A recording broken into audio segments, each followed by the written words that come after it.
नमस्कार दोस्तों, कैसे हैं आप सभी लोग। उम्मीद करता हूँ आप सभी लोग जहाँ पर भी होंगे बढ़िया होंगे और स्वस्थ होंगे। Class 10th chapter number 3 quadratic equation. आज हम लोग इस क्लास में द्विघात समीकरण का रिवीजन करेंगे। द्विघात समीकरण हमारा कितना इंपॉर्टेंट होता है बोर्ड एग्जाम में, ये आप सभी लोगों को पता है। 2-3 क्वेश्चन जरूर आपको मिल जाएगा द्विघात समीकरण का, ठीक ना। देखिए, जो लोग पहली बार क्लास में जुड़े हैं और जो लोग डेली अटेंड करते हैं क्लास को, ठीक ना, सभी लोगों को इतनी बढ़िया तरीके से मैं आपको समझाऊंगा कि आपको लगेगा ही नहीं कि हम लोग रिवीजन कर रहे हैं। आपको लगेगा कि जैसे कि हमारा क्लास चल रहा है, आप सर हमको समझा रहे हैं। इस प्रकार से हम आपको रिवीजन करवाएंगे, ठीक ना। बहुत ही इंपॉर्टेंट पॉइंट है और अक्सर हम पुराने क्वेश्चन को ही रिवीजन करवाते हैं। इसका कारण जो हम आपको कई बार बता चुके हैं, इसका जो कारण है हम आपको कई बार बता चुके हैं कि हम आपको पुराने क्वेश्चन क्यों समझाते हैं, ठीक ना। स्टार्ट करें, चलिए स्टार्ट करते हैं। और सभी लोगों से एक चीज मैं कह देना चाहता हूं कि आप लोग वीडियो को शुरू से लेकर आखिरी तक देखिएगा, तब समझ में आएगा, ठीक ना। और भगा भगा कर देखेंगे समझ में आने वाला नहीं है। क्वेश्चन में देखिए, पहला क्वेश्चन क्या बोल रहा है, गुणनखंड विधि से निम्नलिखित समीकरणों के मूल ज्ञात कीजिए। यह क्वेश्चन हमसे पूछा गया था 2018 में, यूपी बोर्ड में पूछा गया था। कब पूछा गया था? 2018 में पूछा गया था, यूपी बोर्ड में पूछा गया था। यहाँ पे बोल क्या रहा है, गुणनखंड विधि से। अब गुणनखंड क्या होता है ये सभी लोगों को पता है, गुणनखंड क्या होता है, ठीक ना। जिसको हम कोई भी हमारे पास समीकरण दिया गया है, उस समीकरण को हम गुणा करके हल करते हैं, तो वही हमारा गुणनखंड विधि हो जाता है, ठीक ना। एक चीज मैं आपको और बता रहा हूं, क्वेश्चन पढ़ने से पहले, ठीक है, एक चीज याद रखिएगा कि क्वेश्चन समझ के पढ़ना, ठीक है ना। क्वेश्चन जो वो समझ के पढ़ना, क्योंकि जिस किसी ने भी क्वेश्चन को समझा है वही उसका उत्तर दे पाया है, और जिसको क्वेश्चन समझ में नहीं आया है वो फेल हो गया, सीधी बात है, ठीक है ना। देखिए यहाँ पे क्या बोल रहा, पहला question, x square minus 3x minus 10 equal 0। ये हमारे पास एक समीकरण दिया गया है, ठीक ना। क्या है, हमारे पास एक इक्वेशन दिया गया है जिसको हमें क्या करना है, गुणनखंड विधि से इसका मूल ज्ञात करना है, ठीक है ना। x का मान, मूल यानी कि x का मान समझ लीजिए, ठीक ना। अभी हमसे कब पूछा गया था, 2018 में पूछा गया था। इसका एक फॉर्मूला होता है द्विघात समीकरण का, वो होता है ax square plus bx plus C equal 0, ठीक ना। एक और होता है बी स्क्वायर माइनस 4ac, ठीक ना। चाहे ये फॉर्मूला चाहे ये फॉर्मूला, दोनों एक ही फॉर्मूला है, इसी फॉर्मूले से ये प्राप्त हुआ है, ठीक ना। इसी फॉर्मूले से ये प्राप्त हुआ है, लेकिन हर जगह ये नहीं काम आता है, ना ही हर जगह ये काम आता है। एक चीज याद रखिएगा, ठीक ना। भले ही वही से उत्पन्न हुआ है, ठीक है, इसी फॉर्मूले से ये भले ही उत्पन्न हुआ है, लेकिन हर जगह ये भी काम नहीं आ सकता है और हर जगह ये भी काम नहीं आ सकता है, ठीक ना। अब देखिए, थोड़ा मैं आपको समझा रहा हूं कि द्विघात समीकरण होता क्या है। ऐसे समीकरण जिसमें दो घातें होती हैं, जैसे कि यहाँ पे देखिए जो फॉर्मूला हम आपको समझाए हैं, यहाँ पे ax स्क्वायर है, स्क्वायर है यानी कि इसकी पावर 2 है, जिसमें पावर 2 होती है, ठीक ना, वो क्या होते हैं, द्विघात समीकरण। आपको शब्द से ही पता चल रहा है कि द्विघात यानी कि दो घात वाले समीकरण। समझ में आ गई बात ना। अब यही फॉर्मूला है, इसे फॉर्मूले के आधार पे हमें सेट करना है, ठीक ना। यहाँ पे देखिए क्या दिया गया है, x square minus 3x minus 10, ये हमारे पास दिया गया है, समीकरण दिया गया है, ठीक ना। अब एक चीज याद रखिएगा, जब भी ऐसा क्वेश्चन दिया हो तब हमें क्या करना होता है, यहाँ पे देखना पड़ता है, ये जो हमारा एक अचर पद है, ठीक ना, 10 है, 10 को और 3 को हमें देखना पड़ता है। ऐसा गुणनखंड हमें करना है जो कि जोड़ने या घटाने पर हमें 3 मिल जाए और गुणा करने पर हमें क्या मिल जाए, 10 मिल जाए। गुणा करने पर क्या मिल जाए, 10 मिल जाए। ऐसी संख्या को हमें खोजना है, ठीक ना, ऐसी संख्या को खोजना है। अब ध्यान दीजिएगा, अगर 5 में से हम 2 को घटा देंगे तो हमें कितना मिलेगा, 3 मिलेगा, ठीक ना। अगर 5 का गुणा हम 2 में कर देंगे तो हमें कितना मिलेगा, 10 मिलेगा, है कि नहीं है। देखिए 5 माइनस 3 करेंगे तो 2 मिल जाएगा, ठीक ना, सॉरी हाँ, 5 माइनस 2 करेंगे तो 3 मिल जाएगा, 3 मिल गया। जोड़ने या घटाने पर 3 मिल जाए। दूसरे पद को हम ध्यान देंगे, दूसरा पद जो हमारा है, ठीक ना, यानी कि यहाँ पे bx की बात की जा रही है, क्योंकि यानी दूसरा पद हमारा क्या है, bx ही दिया गया है, तो bx की बात की जाती है। जोड़ने या घटाने पर 3 मिल जाए, गुणा करने पर यानी कि c यानी कि तीसरे पद की बात की जा रही है, c यानी कि 10 माइनस 10, यहाँ पर क्या आ जाना चाहिए, 10 आ जाना चाहिए, ठीक ना। तो देखिए 5 में से 2 को घटाएंगे तो 3 मिलेगा, अगर 5 को गुणा 2 में करेंगे तो 10 मिलेगा, ठीक ना। तो क्या हो रहा है, 5 में से हम घटाएंगे तो यहाँ पे क्या हो जाएगा हमारा, इस प्रकार से अब हम देखेंगे, ऐसे देखेंगे हम, तो हमारे पास क्या हो जाएगा, x square minus 3x minus 10 equal 0 दिया गया है, तो x square minus 5x plus two x, ठीक ना, फिर माइनस 10 हो जाएगा इक्वल 0। ऐसे करने पर अब देखिए -5 है और यह +2 है, तो घटेगा, जब घटेगा तो -3 आएगा। क्या आएगा, -3 आएगा, ठीक ना, और फिर -10 है ही हमारा। क्लियर हो गया कि नहीं हो गया।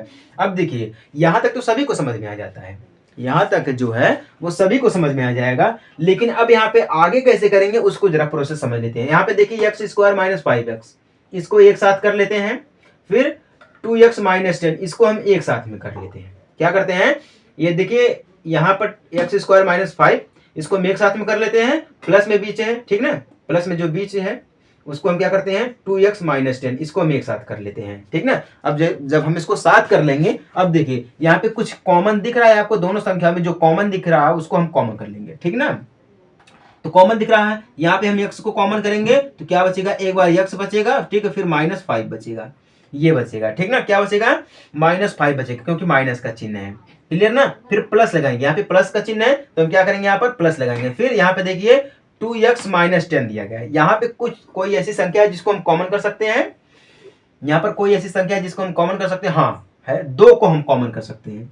2 को कॉमन करेंगे तो हमारे पास क्या मिलेगा, x माइनस, अब यहाँ पे 2 को जब कॉमन करेंगे तो 5 मिल जाएगा, ठीक ना, क्योंकि 10 का आधा 5 ही होता है, ठीक ना, बराबर 0 हमारे पास आ जाएगा। अब देखिएगा यहाँ पे देखिए x माइनस 5, x बाहर ब्रैकेट के x minus 5 plus 2 x minus 5, ठीक है, दोनों एक साथ में हो गए।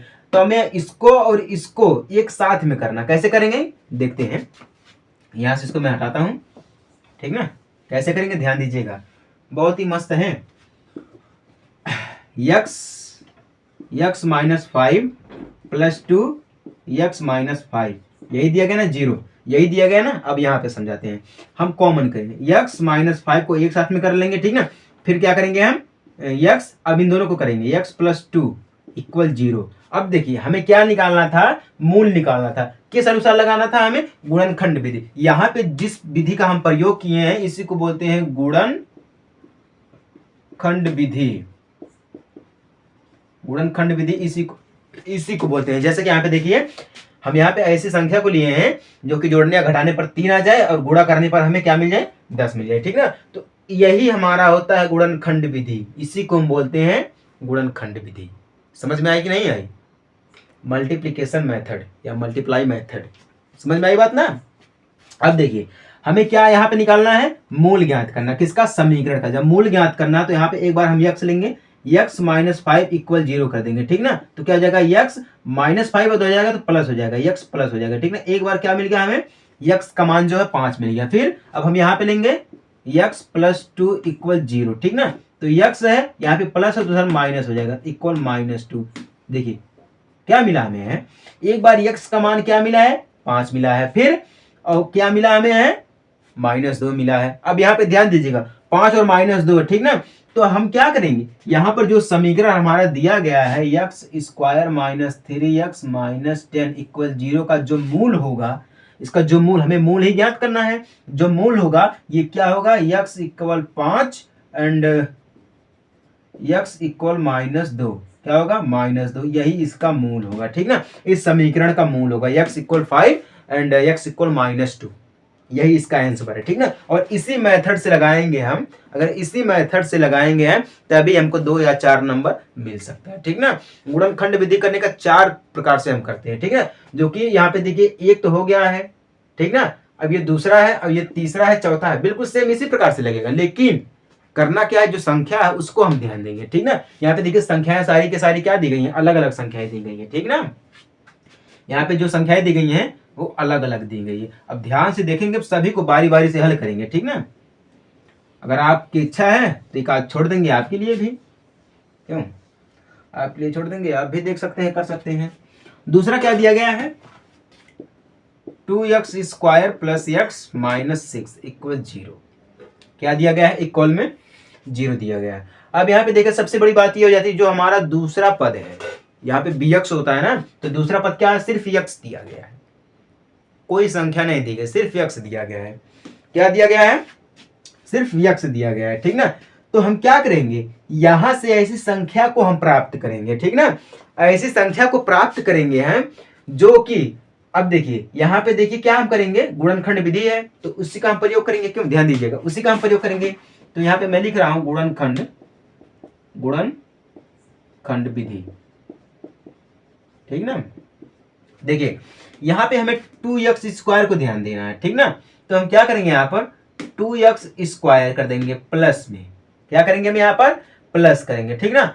अब देखिए यहाँ पे हम ऐसी संख्या को देखेंगे, ऐसी संख्या को देखेंगे जो जोड़ने या घटाने पर जो हमें है वो सिर्फ क्या मिल जाए, यक्स मिल जाए, क्या मिल जाए, सिर्फ यक्स मिल जाए या 1 मिल जाए, ठीक ना। और गुणा करने पे हमें 6 मिल जाए, क्या मिल जाए, गुणा करने पर हमें 6 मिल जाए। तो यहाँ पे देखिए क्या हो जाएगा, अगर 4 3 7 हो जाएगा, ठीक ना, 4 तिहाई 12 भी हो जाएगा, 12 का आधा कितना होता है, 6 होता है, 12 का आधा कितना होता है, 6 होता है। तो हम यहाँ पे क्या करेंगे, 4x माइनस 3x। अब देखिए 4 प्लस है माइनस 3 है, तो 4 में से 1 घटाएंगे तो 1 ही मिलेगा, तो यानी कि यहाँ पे क्या मिल जाएगा, यक्स मिल जाएगा, ठीक ना। माइनस हम क्या कर देंगे, यहाँ पर 6 कर देंगे, माइनस क्या कर देंगे, 6 कर देंगे, इक्वल में हम क्या कर देंगे, 0, ठीक ना। अब देखिए यहाँ से इन दोनों पदों को देखेंगे हम, इन दोनों को देखेंगे, ठीक ना। तो यहाँ पे देखिए कुछ कॉमन दिख रहा है आपको, हाँ भैया कॉमन दिख रहा है, तो हमें क्या यहाँ पे कॉमन दिख रहा है, 2x कॉमन दिख रहा है। जब 2x कॉमन दिख रहा है तो यहाँ पे बचेगा क्या, x बचेगा, क्यों, x बचेगा प्लस में। अब यहाँ पे हमारे पास क्या बचेगा, कौन सी संख्या बचेगी, 2 बचेगी, क्योंकि 2x को हम कॉमन कर लिए तो 2 ही बचेगा हमारा ना, क्यों, 2 ही बचेगा, तो 2 बच गया हमारा। फिर माइनस की चिन्ह है तो माइनस हम लगाएंगे। उसके बाद यहाँ पे ऐसी कोई संख्या है जो कॉमन दिख रही है आपको, हाँ कॉमन दिख रही है भैया, 2 कॉमन दिख रही है, ठीक ना। 3 दूना 6, या 3 को हम कॉमन कर लेते हैं, 3 को कॉमन कर लेंगे हम, तो 3 दूना 6 हो जाएगा। तो यहाँ पे क्या बचेगा हमारा, x माइनस 6, क्या, x माइनस 2 बचेगा, हाँ x माइनस 2, क्योंकि यहाँ पे 3 दूना 6 आधा हो जाएगा, हाँ इक्वल में 0 हो जाएगा, ठीक ना, क्या हो जाएगा, इक्वल में 0 हो जाएगा। अब हम इसको देखेंगे, x ऐसे x प्लस 2, ठीक ना। उसके बाद क्या हो जाएगा हमारा 2x minus 3, 2x minus 3 equal 0। अब हम इसको और इसको साथ में लेंगे और इसमें से 1 लेंगे, ठीक ना, क्योंकि हमने 1 को यहाँ पर ले लिया, ऐसे हम करेंगे, क्लियर ना। अब देखिए x प्लस 2 इक्वल 0, ठीक ना, तो x इक्वल माइनस 2 हो जाएगा, इसमें आ गया, ठीक ना। फिर क्या दिया गया है, 2x माइनस 3 इक्वल 0, ठीक ना, तो x हो जाएगा और 2x हो जाएगा इक्वल, इधर है तो माइनस हमारा प्लस हो जाएगा, ठीक ना, प्लस हो जाएगा, माइनस का तो उधर जाएगा प्लस हो जाएगा, ठीक ना। तो x इक्वल 3/2 कर देते हैं, क्या कर देते हैं, 3/2 कर देते हैं। और यहाँ पे जो हमारा समीकरण दिया गया है 2x square plus x minus 6 equal 0 का जो मूल होगा, इसका जो मूल होगा, एक बार x बराबर -2 होगा, फिर क्या होगा, x बराबर 3/2 होगा, यही इसका मूल होगा और यही होगा इसका आंसर, ठीक ना। नियम सेम है, नियम सेम है, लेकिन जो हमारा क्वेश्चन दिया गया है और अंक दिए गए हैं, एक बार देखिए सभी माइनस में दिया गया है, एक बार माइनस प्लस में दिया गया है, एक बार रूट में दिया गया है, एक बार बटे में दिया गया है। तो क्वेश्चन बटे में भी पूछ सकता है, रूट में भी पूछ सकता है, माइनस माइनस में पूछ सकता है, माइनस प्लस में पूछ सकता है कि नहीं है। तैयारी हमेशा बढ़िया करनी चाहिए, ठीक ना। उम्मीद करता हूँ आपको ये समझ में आ गया होगा क्वेश्चन। चलिए समझ में आ गया तो अच्छी बात है, ठीक ना। समझ में आ गया तो आप सभी लोग शेयर करते चले जाइएगा, ठीक ना। पहले ही क्वेश्चन में हम आपको समझाएं क्या क्या करना है, ठीक ना। अब देखिए तीसरा यानी क्या दिया गया है, √2x square plus 7x plus 5√2 equal 0, ठीक ना। अब वही नियम है, ऐसी संख्या को खोजना है जो कि जोड़ने या घटाने पर 7 आ जाए, गुणा करने पर हमें क्या मिल जाए, 5√2 मिल जाए, ठीक ना। अब देखिए यहाँ पे एक चीज, 5√2 बराबर क्या होता है, 5√2 बराबर हमारा क्या होता है, इसका गुना होता है, क्या होता है, गुना होता है। तो 5 दूना ऐसे करेंगे, 5 गुना 2 में करेंगे तो 10 होता है, ठीक ना। तो हमें क्या करना चाहिए, जोड़ने या घटाने पर क्या मिल जाए, प्लस 7 मिल जाए, 7x मिल जाए, और गुणा करने पर हमें क्या मिल जाए, 10 मिल जाए या 5√2 मिल जाए, ठीक ना। यही नियम होता है, ठीक ना, चाहे हम 10 लाएं या हम √5 लाएं, ठीक ना। तो देखिए 5 दूना 10, 5 दूना 10 और 5 2 7 हो जाएगा, ठीक ना। तो गुणनखंड विधि लिखेंगे, गुणनखंड विधि, ठीक ना।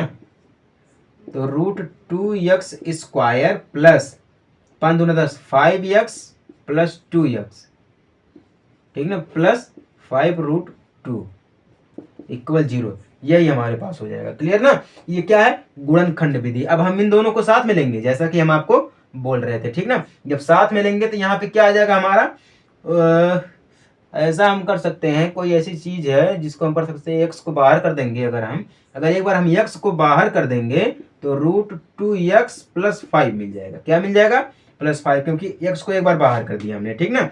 फिर प्लस करेंगे, यहाँ पर भी वही नियम लगाएंगे, अगर हम √2 को बाहर कर देंगे तो हमें क्या मिल जाएगा भैया, 2x प्लस 5 मिल जाएगा, क्योंकि √2 तो बाहर चला गया तो यही हमें मिलेगा ना। इक्वल में हम क्या कर देंगे, यहाँ पर 0 कर देंगे, ठीक ना। इक्वल में क्या कर देंगे, हम 0 कर देंगे। अब ध्यान दीजिएगा, तो हम लिखेंगे √2x प्लस 5, फिर x प्लस √2, क्या लिखेंगे, x प्लस √2 लिखेंगे, ठीक ना। इक्वल कर देंगे हम दोनों को बराबर, ठीक ना, ऐसे हम, हाँ, एक बार हम इसको बराबर कर देंगे। तो अब हम इसको देखेंगे, 2x प्लस 5 इक्वल 0 कर देंगे हम।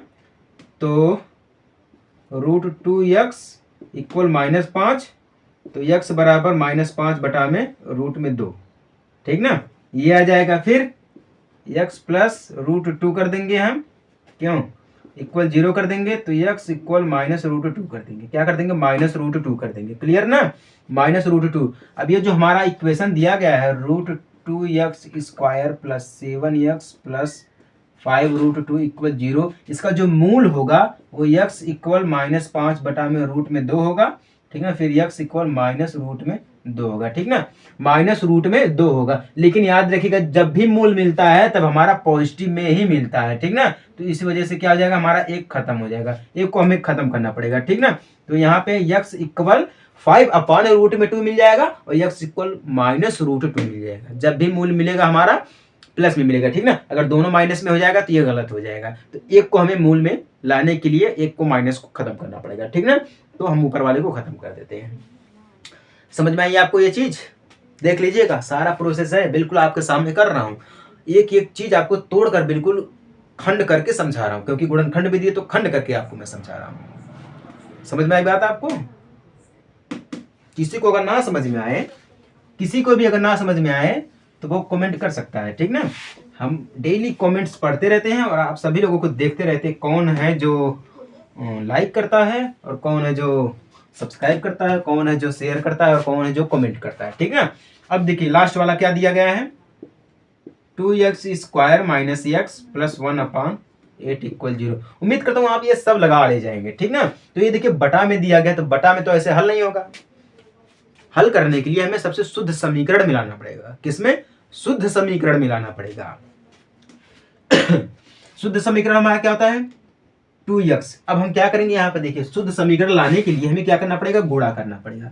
क्या करना पड़ेगा, गुणा करना पड़ेगा, ठीक ना। तो हम क्या करेंगे, ये जो 1/8 दिया गया है तो हर का सभी में गुणा करेंगे हम, हर का जो है सभी में गुणा करेंगे, तो 8 दूना 16 हो जाएगा, 16x² माइनस 8 हो जाएगा, क्या हो जाएगा 8, क्यों 8x हो जाएगा, 8x प्लस 1 इक्वल 0, ठीक ना। ये हो गया हमारा शुद्ध समीकरण। क्या हो गया हमारा, ये शुद्ध समीकरण हो गया। अब ऐसी संख्या को हम देखेंगे जो कि गुणा करने पर जो हमारा क्या मिल जाए, 1 मिल जाए और जोड़ने या घटाने पर 8 मिल जाए, ठीक ना। तो ऐसी संख्या हमारे पास है, तो 16x² माइनस 4x, 4 दूना 8, 4 चौके 4 में 4 को जोड़ेंगे तो 8 हमें मिल जाएगा और घटाएंगे तो 1 में, हाँ ठीक है, 4 में 4 जोड़ेंगे तो हमें क्या मिल जाएगा, जो है 8 मिल जाएगा, और -4 का -4 में गुणा करेंगे तो 1 मिल जाएगा, ठीक ना। -4x प्लस 1 इक्वल 0, ठीक ना। ये हमें इतना मिल जाएगा। क्लियर ना। अब देखिएगा कुछ कॉमन दिख रहा है आपको, है, हाँ कॉमन दिख रहा है भैया, इन दोनों संख्याओं को एक साथ में करेंगे तो 4x को हम करेंगे कॉमा, क्या करेंगे हम, 4x को करेंगे हम कॉमा, तो 4x माइनस 1 मिलेगा, क्यों, इसको कॉमन करेंगे तो फिर यहाँ पे माइनस का चिन्ह लगाएंगे, तो क्या दिया गया 1, -1 को कॉमन करेंगे तो हमें क्या मिल जाएगा, 4x प्लस 1 मिल जाएगा, क्यों, इक्वल 0 प्लस 1 मिल जाएगा, सॉरी माइनस कॉमन किया तो, हाँ माइनस कॉमन किया है तो प्लस में माइनस में ही मिलेगा, ठीक ना।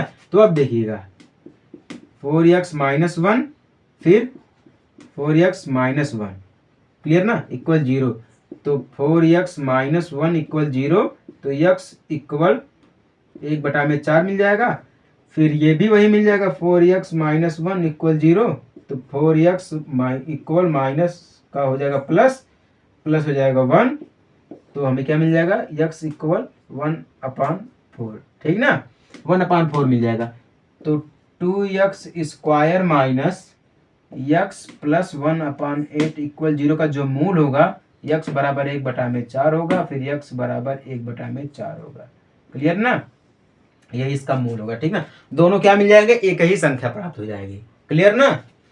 ये समझ में आया कि नहीं आपको। जब भी गुणा करना होगा तो हमें देखिए, अगर बटा में दिया रहेगा, जैसे कि यहाँ पे बटा में दिया गया है, तो हम क्या करेंगे, अगर बटा में मान लीजिए यहाँ पर दिया होता 4 दिया होता इसको छोड़कर, तो हम क्या करते, इसकी जो गुना है ना इन सभी संख्याओं में करते। तो उसी प्रकार से इसका जो गुना करेंगे 8 का, इन सभी संख्याओं में करेंगे, 2 पदों में करेंगे, ठीक ना। तब जाके हमारा ऐसे समीकरण बनेगा। जब ऐसे समीकरण बन जाएगा तो हम सभी समीकरण को क्या करेंगे, गुणनखंड करके उसके बाद एक साथ कर लेंगे, उसके बाद कुछ उसमें कॉमन मिला तो कॉमन करेंगे, नहीं तो हम क्या करेंगे, उसका डायरेक्ट आंसर निकाल देंगे। समझ में आई आप सभी लोगों को ये चीज, यही तो इंपॉर्टेंट चीज होती है यार, यही मोस्ट इंपॉर्टेंट होती है। अब देखिए, ये आपको गुणनखंड विधि से जो समझ आया होगा, अगर कुछ गुणनखंड विधि से अगर कुछ भी समझ में आया होगा तो बहुत अच्छी बात है। और ज़्यादा से ज़्यादा मैं तो यही कहूँगा कि आपकी तरह हज़ारों बच्चे हैं, लाखों बच्चे हैं, सभी को शेयर करिएगा, ठीक ना। और काफ़ी प्रैक्टिस होती है, ऐसी बात नहीं है, ठीक ना। तो रिवीजन हमारा चल रहा है। देखिए अब जाके हमारा दूसरा क्वेश्चन स्टार्ट हुआ है। तो दूसरा क्वेश्चन क्या बोल रहा है, यदि द्विघात समीकरण x square plus 2x minus P equal 0 का एक मूल -2 है, ठीक ना, तो p का मान ज्ञात कीजिए। ये क्वेश्चन हमसे पूछा गया था 2019 में, पूछा गया था यूपी बोर्ड में। कब पूछा गया था, 2019 में पूछा गया था, यूपी बोर्ड में पूछा गया था। क्या बोल रहा है, हमारे पास एक द्विघात समीकरण है x square plus 2x minus P equal 0, ठीक ना। इसका एक मूल है, मूल क्या है, मूल इसका क्या है, -2 दिया गया है, ठीक ना। मूल क्या दिया गया, -2। अब देखिए यहाँ पर भी हमें क्या निकालना था, मूल ही निकालना था, लेकिन इस क्वेश्चन में क्या बोल रहा है, आपको मूल दिया गया है। मूल दिया गया यानी कि x इक्वल क्या दिया गया, -2 दिया गया, क्योंकि मूल को हम x ही मानते हैं। मूल को हम क्या मानते हैं, x मानते हैं। तो x इक्वल क्या दिया गया, -2 दिया गया है, ठीक ना। अब जहां पर x दिया गया है वहां पर हम क्या रख देंगे, -2 रख देंगे। तो x स्क्वायर है तो -2 स्क्वायर कर देंगे, प्लस में 2 है गुणा -2 कर देंगे, माइनस p इक्वल 0 कर देंगे, ठीक ना। तो हम क्या करेंगे, यहाँ पर 2 का स्क्वायर करेंगे तो -4 होगा, तो ब्रैकेट हटेगा तो 4 हो जाएगा, ठीक ना, क्योंकि जब ब्रैकेट हटेगा तो माइनस का प्लस हो जाएगा, क्लियर ना। अब यहाँ पे देखिए प्लस लगा है, तो हम यहाँ पे क्या करेंगे, प्लस नहीं लगाएंगे, ऐसे अब हम करेंगे, यहाँ पे ध्यान दीजिएगा। अब हम सबसे पहले इसका गुना करेंगे तो क्या हो जाएगा, 4 हो जाएगा, तो माइनस है तो -4 हो जाएगा, ठीक ना। -p इक्वल 0 क्या हो जाएगा, -p इक्वल 0 क्या मिला में है। अब देखिए +4 -4 ये खत्म हो जाएगा, +4 -4 खत्म यानी कि 0, तो -p बराबर क्या आ जाएगा, 0 आ जाएगा। तो p बराबर 0, ये रहा p का मूल, यानी p का मान जो हमें मिला है वो 0 मिला है, ठीक ना। p की जो वैल्यू आई है हमें कितना मिली है, 0 मिली है, क्लियर ना। समझ में आप सभी लोगों को, बस इतना ही दिया गया है, बस इतना ही क्वेश्चन दिया गया है। एक चीज आपको मैं बता रहा हूं, देखिए क्वेश्चन अगर आप देख के घबरा गए हैं तो आपका फेल होना तय है, ठीक है। अगर क्वेश्चन देख के आप घबरा गए हैं तो आपका फेल होना तय है। क्वेश्चन कितना ही बड़ा क्यों ना हो, लेकिन आप उसको अगर हल करना चाहते हैं, ठीक ना, अगर समझ गए हैं तो आपके लिए बहुत ही छोटा है, ठीक ना। एक चीज मैं आपको बताऊं, आपको मैं कई बार कहता हूं कि रुई की गट्ठर आप देखे हैं, रुई की अगर हम गट्ठर बनाएंगे तो लगेगा कितना बड़ा गट्ठर है कि नहीं है, लगेगा जो हमारा कितना बड़ा गट्ठर है, लेकिन अगर हम उसको उठाएंगे तो क्या होगा, बहुत ही हल्का है। रुई क्या होती है, बहुत ही हल्की चीज होती है। गट्ठर से नहीं, हमें नहीं मतलब, आकार से नहीं मतलब है, जब हम उसका सामना करेंगे तब पता चलेगा कि उसमें कितनी ताकत है। समझ में आई बात ना? तो यही चीज़ है। समझ में आ गया तो अच्छी बात है, नहीं समझ में आई तो कोई दिक्कत वाली बात नहीं है, ठीक ना। और भी आपको समझाते रहेंगे हम। अब देखिए तीसरा क्वेश्चन क्या बोल रहा हमसे है, यदि द्विघात समीकरण P X square minus 2√5 P X plus 15 equal 0 के दो मूल समान हों तो पी का मान ज्ञात कीजिए। ये हमसे पूछा गया था सीबीएसई बोर्ड में 2015 में क्वेश्चन पूछा गया था। सीबीएसई बोर्ड में पूछा गया था, कब पूछा गया था? 2015 में पूछा गया था। हो सकता है सीबीएसई बोर्ड में ऐसे क्वेश्चन पूछे, ठीक ना। यहाँ पे क्या बोल रहा है, समीकरण हमारे पास P X square minus 2√5 P X plus 15 बराबर 0। ये हमारे पास क्या दिया गया, एक समीकरण दिया गया, ठीक ना। इसका जो दो मूल है वो क्या है, ज्ञात हमें है, ठीक ना, ज्ञात है। तो फॉर्मूला हमारा क्या होता है, A X square plus B X plus C equal 0 होता है, ठीक ना। तो हम मान रख देंगे, तो ए क्या हमारा हो जाएगा, ए का मान हमें पी मिल जाएगा, ठीक ना। बी का मान -2√5 पी एक्स मिल जाएगा, ठीक ना। सी का मान 15 मिल जाएगा, क्लियर ना। जब ये सी का मान मिल गया, इतना मिल गया, क्लियर ना, यहां तक मिल गया, आप सभी को पता है ना। अब यहाँ पे देखिए विविक्तीकरण, हम आपको बोले कि जो फॉर्मूला होता है यहीं से मिला है बी स्क्वायर माइनस 4ac, ठीक ना। आपको स्टार्टिंग में हम आपको बोल दिए हैं, ना ही ये फॉर्मूला हर जगह काम आता है और ना ही ये फॉर्मूला हर जगह काम आता है, ठीक ना। इसी फॉर्मूले से उत्पन्न होकर ये फॉर्मूला बना है, जिसको हम बढ़िया तरीके से समझा चुके हैं। आपको अगर देखना है तो प्लेलिस्ट खोलिएगा, आपको वहां पर सब कुछ मिल जाएगा, बिल्कुल विस्तार से मिलेगा, ठीक ना। अब देखिएगा, तो अगर हम इस फॉर्मूले को सेट करेंगे तो बी स्क्वायर माइनस 4ac, ठीक ना, क्या मिलेगा, -4ac मिलेगा, ठीक ना। ये फॉर्मूला हमारा होता है। अब हल करते हैं इसको हम। यहाँ पे देखिए बी स्क्वायर, बी क्या दिया गया हमारे पास है, -2√5 पी एक्स पूरे का स्क्वायर -4, ठीक ना, मल्टीप्लाई ए यानी कि पी दिया गया है, मल्टीप्लाई सी यानी कि 15 दिया गया है। क्या दिया गया है, 15 दिया गया है, क्लियर ना। यहां तक अब देखिए 15 दिया गया है। अब हम आपको बोले हैं कि हमारा जो रूट ऐसे करके दिया रहता है, इसका क्या होता है, गुना होता है। क्या होता है, गुणा होता है। तो 5 दूना कितना हो जाएगा, 10 हो जाएगा। कितना हो जाएगा, 10 हो जाएगा, ठीक ना। अब 10 हो यहाँ पर हो गया है। अब ऐसे हम इसको नहीं करेंगे, अब ध्यान दीजिएगा हम इसको कैसे करेंगे। सबसे पहले हम क्या करेंगे, 2 का स्क्वायर करेंगे, ये तो खत्म हो जाएगा। रूट से वर्ग जो रूट जो हमारा है स्क्वायर से खत्म हो जाता है। तो यहाँ पर हमारा क्या हो जाएगा, 5 दूना 10, यानी कि इसका करेंगे तो कितना हो जाएगा, 4 हो जाएगा। 2 का स्क्वायर करेंगे 4 हो जाएगा, 4 पच्चे 20 हमारा हो जाएगा। क्या हो जाएगा, 4 पच्चे हमारा क्या हो जाएगा, 20 हो जाएगा। तो इक्वल में रूट हटेगा तो 20 पी हो जाएगा यक्स, ठीक ना, 20 पी, क्लियर ना। ऐसे यहाँ पर यक्स लिख के, यक्स ना रहेगा हमारा, क्योंकि यक्स जो हमारा एक होता है बी एक्स ग्रुप में आ जाता है, ठीक ना। तो यहाँ पर हमारा क्या हो जाएगा, 20 पी स्क्वायर माइनस 15 चौका 60, 60 पी, ठीक ना, 60 पी हो जाएगा। ये तो इतना हो गया, क्लियर ना। अब इसको हम हल कर देते हैं। पी स्क्वायर है, ठीक ना, एक पी को हम कॉमन कर लेंगे, पी को बाहर करेंगे तो हमें क्या मिल जाएगा, 20 पी, ठीक ना, -60, क्योंकि एक पी को हमने क्या किया है, कॉमन कर लिया, ठीक ना। एक पी को क्या कॉमन कर लिया है। तो अब देखिए सभी के बराबर में 0 कर देते हैं। जब सभी के बराबर में 0 हो जाएगा तो पी बराबर भी 0 हो जाएगा। क्यों, तो फिर इस हिसाब से 20 पी -60 इक्वल 0 हो जाएगा। क्यों, तो पी इक्वल क्या हो जाएगा, 60/20 हो जाएगा। तो पी इक्वल 3 हो जाएगा, क्योंकि 20 यहाँ 60 होता है। तो पी का मान कितना मिल जाएगा, 3 मिल जाएगा। ये रहा हमारा आंसर, ठीक ना, यही हमारा है आंसर है, क्लियर ना। तो यहाँ पे क्या बोल रहा है, P X square -2√5 P X plus 15 का दो मान अगर जो है, दो मूल जो है, जो दो मूल है वो क्या है, समान बता रहा है। क्या बता रहा है, समान बता रहा है। जब समान है तो पी का मान ज्ञात कीजिए, ठीक ना। इस प्रकार से पी का मान ज्ञात होता है। सीबीएसई बोर्ड में पूछा गया था, 2015 में पूछा गया था। ये हम आपको बताए हैं। समझ में आई आपको ये चीज। देखिए जो पुराने क्वेश्चन होते हैं ना वो बहुत ही जरूरी होते हैं, ऐसा नहीं है। पुराने लोग जो होते हैं ना, पुराने क्वेश्चन और पुराने लोग आपको बहुत आगे लेके जाते हैं। उनके पास अनुभव होता है। समझ में आई बात ना। तो उम्मीद करता हूँ आपको ये 3 क्वेश्चन समझ में आ गया होगा। ठीक ना, चलिए एक आध 2 क्वेश्चन अपना और देख लेते हैं। देखिए अब जो क्वेश्चन मैं आपको समझाने जा रहा हूँ, ठीक ना, ये थोड़ा सा डिफरेंट क्वेश्चन है। ठीक ना, अब तक हमें क्या ज्ञात करना था, मूल ज्ञात करना था। ठीक ना, अब हमें क्या करना है, मूल दिया गया है, हमें समीकरण को ज्ञात करना है। ऐसा होता है ना, कभी कभी देखिए क्वेश्चन पूछ लेता है कि अगर हमारे पास समीकरण दिया गया तो हमें उसका मूल ज्ञात करना है, और कभी कभी ऐसा पूछ लेता है कि हमारे पास समीकरण नहीं है, हमें मूल ज्ञात करना है, और मूल ज्ञात है, समीकरण ज्ञात करना है। ठीक ना, ऐसे क्वेश्चन को घुमा के पूछता है। तो कुछ ऐसा क्वेश्चन दिया गया है। ठीक ना, क्या बोल रहा है, द्विघात समीकरण ज्ञात कीजिए जिसके मूल 3 और 1/3 हो। ये हमसे पूछा गया था, यूपी बोर्ड 2019 में पूछा गया था क्वेश्चन।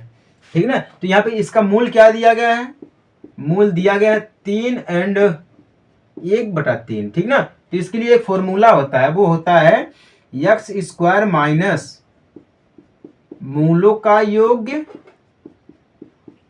ठीक ना, x प्लस मूलों का गुणनफल, मूलों का गुणनफल, ये होता है सूत्र। ठीक ना, क्या होता है, फॉर्मूला। मैं चाहता हूं आप सभी लोग इस फॉर्मूले को एक बार नोट कर लीजिए। ठीक ना, कहीं पर भी क्वेश्चन में पूछ सकता है। देखिए सबसे बड़ी बात होती है फॉर्मूले को सेट करना, फॉर्मूला याद होना ही सबसे बड़ी बात नहीं होती है, फॉर्मूले को सेट करना सबसे बड़ी बात होती है। ठीक ना, तो ये हमारा फॉर्मूला है, इसी फॉर्मूले के आधार पर हम समीकरण को ज्ञात करेंगे। किसको ज्ञात करेंगे, हम समीकरण को ज्ञात करेंगे। चलिए ज्ञात करते हैं। सबसे पहले हमें क्या निकालना है, मूलों का योग। हम लिखेंगे यहां पर मूलों का योग। अब योग मतलब क्या होता है, जोड़ना। योग मतलब क्या होता है, जोड़ना होता है। तो 3 + 1/3। ठीक ना, क्योंकि जोड़ना है तो हमारे पास 2 मूल दिए गए हैं, तो दोनों को हम क्या करेंगे, आपस में जोड़ेंगे। ठीक ना, 3 एकम 3, 3 त्रिका 9, 1 10, तो 10 बटा में कितना आ गया, 3 आ गया। ये हमें क्या मिला है, मूलों का योग। क्या मिला है, मूलों का योग मिला है। अब हमें निकालना क्या है, मूलों का गुणनफल। ठीक ना, तो लिखेंगे मूलों का गुणनफल बराबर। ठीक ना, तो जब गुणनफल यानी गुणा करना है, तो 3 × 1/3, 3 से 3 खत्म, कितना मिला, 1 मिला। क्या मिल गया, हमें 1 मिल गया। तो हमें मूलों का योग कितना मिला है, 10/3, और मूलों का गुणनफल कितना मिला है, 1 मिला है। क्या मिला है, 1 मिला है। ठीक ना, अब चलिए इसको हल करते हैं। तो फॉर्मूला हमारा रेडी है, x² माइनस मूलों का योग x प्लस मूलों का गुणनफल। ठीक ना, तो x² ऐसे लिखते हैं, x² माइनस मूलों को योग कितना मिला है, 10/3 x मिला है। ठीक ना, फिर प्लस मूलों का गुणनफल कितना मिला है, 1 मिला है, बराबर 0। तो ये हमारा समीकरण नहीं है। हम आपको बोले हैं अभी, जब हम आपको पहला क्वेश्चन समझा रहे थे, तो समीकरण, शुद्ध समीकरण क्या होता है, ये होता है ax² plus bx plus c = 0। शुद्ध समीकरण हमारा होता है, ना कि बटे में हो। बटे में है तो हमें शुद्ध समीकरण में इसको लाना पड़ेगा, रूट में तो कोई बात नहीं है। ठीक ना, लेकिन बटे में ना होना चाहिए। ठीक ना, तो बटे में ना हो तो शुद्ध समीकरण में लाने के लिए हम आपको क्या बताए थे, ये जो हमारे पास क्या दिया गया है, हर दिया गया है, इसको हमें सभी पदों में क्या करना है, गुणा करना है। इसका क्या करना है, सभी पदों में क्या करना है, इसका है गुणा करना है। तो एक ये पद है और एक ये पद है। ठीक ना, तो 3 का गुणा x² में करेंगे, 3x² हो जाएगा, -10 हो जाएगा। ठीक ना, क्लियर, -10x हो गया, क्लियर हो गया कि नहीं। इस प्रकार से फिर प्लस में 3 का गुणा 1 में करेंगे, 3 एकम 3 = 0। तो ये रहा हमारा आंसर। ठीक ना, ये रहा हमारा आंसर। क्या आया है, 3x² माइनस 10x प्लस 3 = 0। ये हमारा क्या होता है, शुद्ध समीकरण होता है। ठीक ना, इस प्रकार से हम मूलों को निकालते हैं। ठीक ना, अब ध्यान से देख लीजिएगा, समीकरण जो हमें क्या करना है, ज्ञात करना है। ठीक ना, मूल दिया गया है 3 है और 1/3 है। क्लियर ना, 3 है और 1/3 है। तो ये फॉर्मूला आप लोग याद कर लीजिएगा, x² मूलों का योग x प्लस मूलों का गुणनफल। ठीक ना, तो हम क्या करेंगे, एक बार जो 2 मूल दिए गए हमारे पास है, एक बार दोनों को जोड़ेंगे, फिर एक बार दोनों को क्या करेंगे, गुणा करेंगे आपस में। ठीक ना, जब गुणा करेंगे तो गुणनफल, जब जोड़ेंगे तो योग मिल जाएगा हमें। ठीक ना, इस प्रकार से और इस फॉर्मूले का प्रयोग करके हम द्विघात समीकरण को ज्ञात करते हैं, यानी कि क्वाड्रेटिक इक्वेशन को हम क्या करते हैं, निकालते हैं। ठीक ना, समझ में आया आप सभी लोगों को।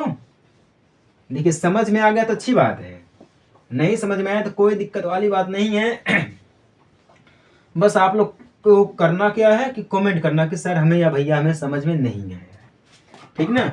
चलिए अगला क्वेश्चन देखते हैं क्या दिया गया है। ऐसी दो संख्याएं ज्ञात कीजिए जिनका योग 27 हो और गुणनफल 182 हो। क्या हो? गुणनफल 182 हो। पहला क्वेश्चन उठाएंगे हम यहाँ से। जब हम आपको पहला क्वेश्चन समझा रहे थे वहां पे ध्यान दीजिएगा। क्या दिया गया है? योग 27 दिया गया है, ठीक ना। गुणनफल क्या दिया गया है? 182।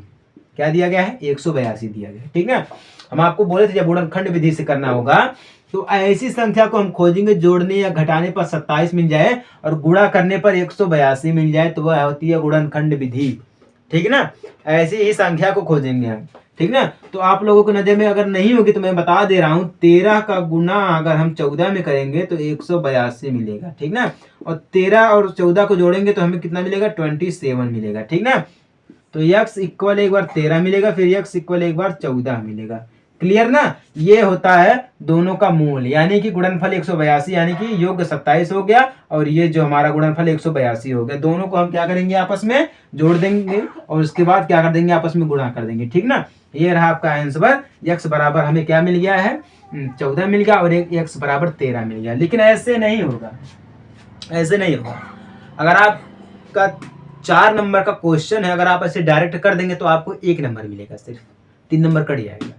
इसको नियम से हल करना पड़ता है, ठीक है ना। तो मान लीजिए लेट, यानी कि मान लीजिए पहली संख्या क्या है? x है, ठीक ना। दूसरी संख्या मान लेते हैं, क्योंकि 27 है दोनों का योग तो 27 माइनस x मान लेते हैं, ठीक ना। ये दो संख्याएं हम मान लेते हैं। ये दो संख्याएं मान लिए हैं अब हम। तो अब हम क्या करेंगे? यहाँ पर समीकरण बनाएंगे, ठीक ना। तो पहली संख्या ब्रैकेट में दूसरी संख्या 27 माइनस x इक्वल दोनों का योग कितना है?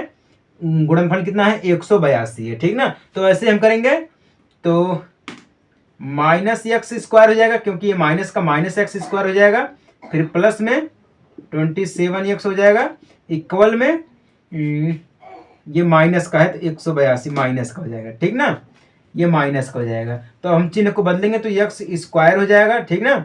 x स्क्वायर माइनस 27x, अब ये माइनस का इधर आएगा प्लस का तो 182 इक्वल 0। अब ये हमारा बन गया शुद्ध समीकरण। क्या बना है? x square minus 27x plus 182 equal 0। ये रहा हमारा शुद्ध समीकरण। अब इसी के आधार पर हम इसको हल करेंगे, ठीक ना। तो हम आपको बोले हैं जोड़ने या घटाने पर 27 मिल जाए और गुणा करने पर 182 मिल जाए, ठीक ना। तो ऐसी संख्या हमारे पास है 13 और 14। तो x स्क्वायर, ठीक ना, माइनस एक बार मान लेते हैं हमारा क्या है 13x, ठीक ना। फिर क्या दिया गया? माइनस, फिर हम लेंगे क्यों? क्योंकि माइनस है तो माइनस 14x लेंगे, ठीक ना। फिर प्लस में 182 इक्वल 0 कर देंगे, ठीक ना। इन दोनों संख्याओं को आपस में देखेंगे हम। तो एक बार क्या हमारा हो जाएगा? x इक्वल, x को हम कॉमन करेंगे तो x माइनस 13 मिल जाएगा, फिर माइनस दिया गया है। एक बार हम क्या करेंगे? फिर 14 को कॉमन करेंगे, 14 को कॉमन कर दिया है तो x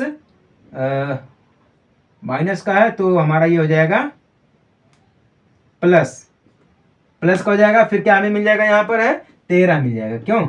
गुणनखंड इसका 13 हो जाएगा, क्लियर ना। तो x माइनस 13 मिल जाएगा, फिर x माइनस 14 मिल जाएगा इक्वल 0, ठीक ना। तो x माइनस 13 इक्वल 0, तो x बराबर 13 मिल जाएगा, फिर x माइनस 14 बराबर 0, तो x बराबर 14 मिल जाएगा, क्लियर ना।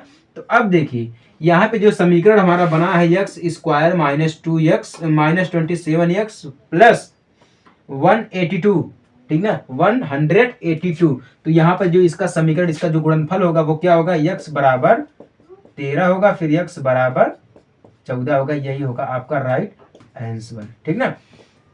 ऐसे करना है जब क्वेश्चन दिया, अगर ऑब्जेक्टिव में पूछते ध्यान दीजिएगा, अगर ऑब्जेक्टिव क्वेश्चन में अगर पूछ देगा ऐसे क्वेश्चन तो आपको क्या करना है, ट्रिक लगाना है। ऐसी संख्या को हम देखेंगे जो 27 को क्या कर दे, जोड़ने और घटाने पर 27 आ जाए और गुणा करने पर 182 आ जाए, ठीक ना।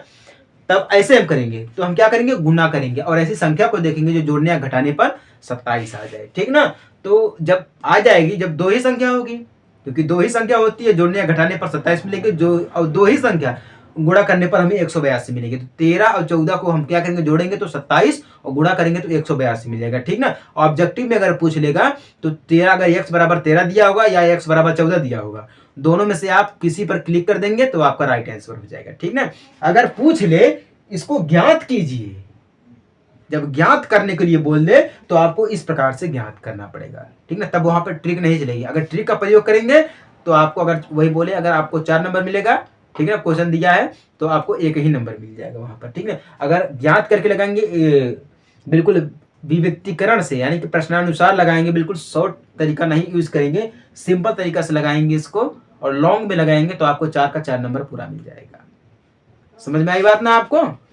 ऐसे क्वेश्चन होते हैं, बोर्ड एग्जाम ऐसे ही लोगों का नहीं क्लियर हो जाता है, ठीक ना। समझ में आई बात कि नहीं समझ में आई। चलिए, उम्मीद करता हूँ अगर आपको समझ में आ गया तो अच्छी बात है, नहीं समझ में आया तो कोई दिक्कत वाली बात नहीं है, ठीक ना। हम आपसे अगले क्लास में और बढ़िया तरीके से रिवीजन करवाएंगे, ठीक ना। सारे के सारे कार्य रहेंगे, हमारे पुराने क्वेश्चन रहेंगे, ठीक ना। चलिए, मिलते हैं हम आपसे अगले क्लास में छोटे से ब्रेक के बाद। तब तक के लिए जय हिंद, वंदे मातरम।